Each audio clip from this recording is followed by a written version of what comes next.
రోజున మీ యొక్క print media ద్వారా ఎలక్ట్రానిక్ మీడియా ద్వారా తెలియజేయడం ఏమనగా గత 6 నెలల నుంచి మా పైన టీఎస్ఎంసీ వాళ్ళు ఎన్ఎంసీ వాళ్ళు విపరీతంగా దాడులు చేస్తున్నారు. మేము చాలా మానసికంగా చాలా బాధపడుతున్నాము.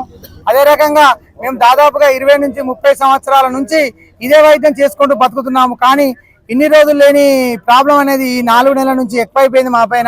మా పైన చిన్న చిన్న ఇంజెక్షన్స్ ఇవ్వద్దు, మీరు గ్లూకోజులు పెట్టద్దు, అదే రకంగా మీరు కుట్లేయద్దని చెప్పి అంటున్నారు. కాకపోతే ఏంటంటే ఇప్పుడు ఒక డైక్లోఫినాక్ ఇంజెక్షన్ దొరికిందంటే అది ఒక పెయిన్ కిల్లర్, దీనివల్ల కిడ్నీలు ఖరాబ్ అవుతాయి. అదేవిధంగా డెక్సాన్ ఇంజెక్షన్ దొరికిందనుకో ఇది స్టెరాయిడ్ అని చెప్పేసి ఇది స్టెరాయిడ్ అని చెప్పి చెప్పడం. అదేవిధంగా జైలోపిన్ వ్యాధి నార్కోటిక్ డ్రగ్స్ కింద మా పైన కేసులు పెట్టి నాన్ అవైలబుల్ వారెంట్లు ఇష్యూ చేయడం జరుగుతుంది. మేము చాలా దాదాపు 20 నుంచి 30 సంవత్సరాల నుంచి ఇదే వృత్తిని నమ్ముకొని ఉంటున్నాము. కొంతమంది ఒక 30-40 సంవత్సరాలు చేసే వాళ్ళు, కొంతమంది 20 సంవత్సరాలు. కొత్తగా వచ్చిన పరిస్థితి ఏంది, ఒకవేళ ఇది గిట్ట పోయిందనుకో మేము రోడ్డు మీద పడి ఆత్మహత్యలు చేసుకునే రకంగా తయారయ్యే విధంగా. ఎందుకంటే ఈ రోజులలో మేము అయ్యా మాకు ఏ విధమైనటువంటి ఉపాధి ఇవ్వకున్నా పర్లేదు, కానీ దయచేసి మా పని మమ్మల్ని చేసుకొని ఇస్తే మా పిల్ల బాబులను మా పొట్ట మీద కొట్టకండి. ఎందుకంటే మేము దాదాపుగా 4 రోజుల నుంచి వెళ్ళి మేము వరంగల్ జిల్లా వ్యాప్తంగా మేము బంద్ పాటించడం జరిగింది. ఆ బంద్ వల్ల చాలా మంది పేషెంట్లు ఇబ్బంది పడుతున్నారు. ఇబ్బంది పడి మాకు ఫోన్ చేసి రమ్మని చెప్పడం వల్ల, ఎందుకంటే వాళ్ళకి ఈ రోజున వాళ్ళకు ఆర్ఎంపీల యొక్క బాధ తెలవడం వల్ల వాళ్ళందరూ మా దగ్గరికి వచ్చి అయ్యా మీరు మీ దగ్గరికి ఎవరు వస్తారో చూస్తాం, మేము చిన్నప్పని చూస్తున్నాం, మా నాన్నకు చూసిర్రు, మా తాత చూసిర్రు, మా బావ చూసిర్రు, నాకు చూస్తారు. కాబట్టి మీరందరూ మా ఎందుకు దయ తెలిసి మీరు తొందరగా హాస్పిటల్ ఓపెన్ చేయండి. మీ దగ్గరికి ఎవరైనా వస్తే మేమే స్వచ్ఛందంగా వచ్చి వాళ్ళను మేము నివారించే విధంగా మేము ఉంటాము. కాబట్టి మీరందరూ దవాఖాన చేయండి అని చెప్తే ఈ రోజున మేము మధ్యాహ్నం పూట ప్రజల యొక్క అభిప్రాయం మేరకు ప్రజలు మాకు అండగా ఉంటున్న ఉద్దేశంగా మేము వాటి నుంచి మధ్యాహ్నం నుంచి మా యొక్క సేవలను కొనసాగించడానికి ఉంటున్నాం. ఎందుకంటే మేము తీసుకునేది 50 రూపాయలు 100 రూపాయలు తీసుకుంటున్నాం. అయితే చాలా మంది ఏమంటారు పెద్ద డాక్టర్లు, మీకు సిటీలో ఎందుకంటే ప్రాక్టీస్ అన్నారు. సిటీ లోపల ఇళ్లలో పనిచేసే ఉన్నారు, అదే రకంగా బీడీ కార్మికులు ఉన్నారు, అదే రకంగా రిక్షా కార్మికులు ఉన్నారు, అమలు పనిచేసే వాళ్ళు ఉన్నారు. రోజుకు 1000 రూపాయలు సమ్ ఏరియాస్ ఉన్నాయి సిటీలో కూడా. మరి రోజుకు 1000 రూపాయలు 2000 రూపాయలు సంపాదించుకునే వాళ్ళు, 1000 రూపాయలు 500 రూపాయలు సంపాదించుకునే వాళ్ళు మరి పెద్ద హాస్పిటల్లో వెళ్తే 600 రూపాయలు ఫీజు తీసుకుంటున్నారు తప్ప మరి అలా వైద్యం జరుగుతలేదు. కాబట్టి ఉన్నోళ్ళు అయితే దాదాపుగా మా హాస్పిటల్లో కూర్చోడానికి వాళ్ళు ఇబ్బంది. ఎందుకంటే మా యొక్క చిన్న బళ్ళు ఉంటుంది, చిన్న మామూలు ఉంటుంది. కాబట్టి వాళ్ళు బాగా ఉన్న వాళ్ళు మా దగ్గర రారు, కార్పొరేట్ ఆసుపత్రికి పోతారు. ఈ కార్పొరేట్ ఆసుపత్రిలో ఉన్నటువంటి ఇంతకుముందు మన కమ్యూనిస్ట్ వాళ్ళు చెప్పారు, ఏం చెప్పారంటే డీమార్ట్లు వస్తున్నాయి, ఎస్మార్ట్లు వస్తున్నాయి, ఇవన్నీ వస్తున్నాయి అని చెప్తే మనం ఏదనుకున్నాం. కానీ ఈ రోజున డీమార్ట్లో అవన్నీ వచ్చేసి చిన్న షాపులను షాపులో లేకుండా చేసినాయి. అదే తర్వాత మల్టీప్లెక్స్లు వచ్చినాయి. మల్టీప్లెక్స్ చిన్న సినిమాలు నడకుంటాయి. అదే రకంగా రేపు పొద్దున మెడికల్ సంబంధించినటువంటి కూడా వస్తున్నాయి. వచ్చేసి పెద్ద మెడికల్ షాపులు వచ్చేసి చిన్న షాపులు. నెక్స్ట్ వీళ్ళ టార్గెట్ ఏంటంటే మెడికల్ షాపులో కూడా, ఎందుకంటే ఫార్మసిస్ట్ ఉండాలి, అన్ని రకాల రూల్స్ ప్రకారం నడవాలంటే మాత్రం ఏ నడవది.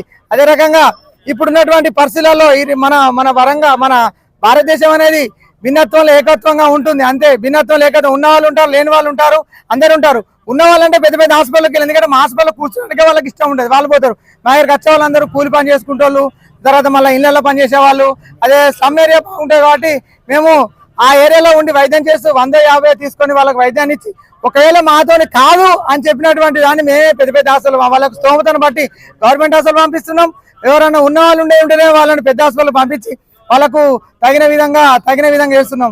అంతేకాని మేము ఏ రకంగా అబార్షన్లు కానీ, అదే రకంగా ఏమన్నా ఇదే రకంగా ఆపరేషన్లు కానీ చేస్తే మమ్మల్ని పట్టుకోండి.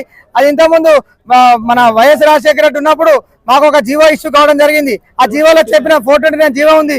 ఆ జీవో ప్రకారం ఏంటంటే మేము ప్రాథమిక వైద్యం చేసుకోవచ్చని చెప్పి మాకు డబ్బులు కట్టించుకొని మా అందరికీ వైద్యం చేసే విధంగా మాకు ట్రైనింగ్లు ఇచ్చారు. కానీ అతను స్వర్గస్థులు కావడం వల్ల ఈ రోజున ఆ ట్రైనింగ్లు అయిపోయిన తర్వాత టీఆర్ఎస్ గవర్నమెంట్ ఏదైతే ఉందో అది కూడా కొంతవరకు కొనసాగిన తర్వాత మరి ఈ గవర్నమెంట్ వచ్చిన తర్వాత మాకు ఇబ్బంది ఉన్నది. మరొకవేళ ఏం జరుగుతుందో తెలియదు. కానీ మేమైతే వాళ్ళు ఇంకోటి ఏంటంటే ఈ కాంగ్రెస్ గవర్నమెంట్ వాళ్ళు మేనిఫెస్టో పెట్టడం జరిగింది ఆర్ఎంపీలకి. మేము ఎప్పుడైతే ఒక ఎమ్మెల్యే గారు కానీ ఒక మంత్రి గారు కానీ మేము మెంబర్ వచ్చిన తర్వాత తెల్లారి 2 కేసులు చేస్తారు మా మీద. అంటే ఇదంతా గవర్నమెంట్ జరుగుతుంది. కాబట్టి దయచేసి మా పొట్ట మీద కొట్టకుండా మా మమ్మల్ని బతకనిస్తే మేము పెద్ద మనం చేసుకొని మమ్మల్ని ఇకనైనా వదిలిపెట్టండి సార్.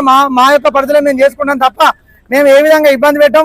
అదే రకంగా మాకేమైనా ట్రైనింగ్లు ఇస్తే మేము ఉంటాం.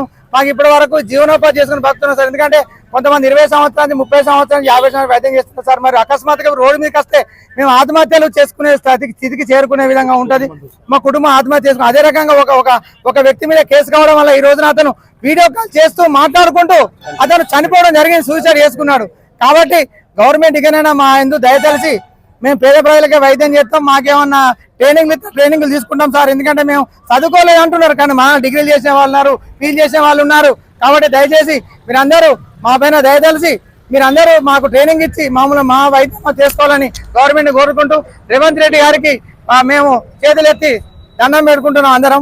కాబట్టి మా దయతలిసి అయ్యా మాకు ఏమి అయిపోయినా మధ్య కానీ మా పని మమ్మల్ని చేసుకొని మా బతుకు మమ్మల్ని బతకనిస్తే మేము బతుకుతాము. మా వాళ్ళు ఏమైనా తప్పులుంటే మేము ఖచ్చితంగా దానికి శిక్షార్హులం అవుతాం. కాబట్టి మీరు అందరూ దయచేసి మా మీద ఒక క్షమాగుణంతో మమ్మల్ని క్షమించి మా పని చేసుకుంటూ, నా పేరు వరంగల్ నరేంద్ర శ్రీనివాస్, వరంగల్ జిల్లా అధ్యక్షుడు.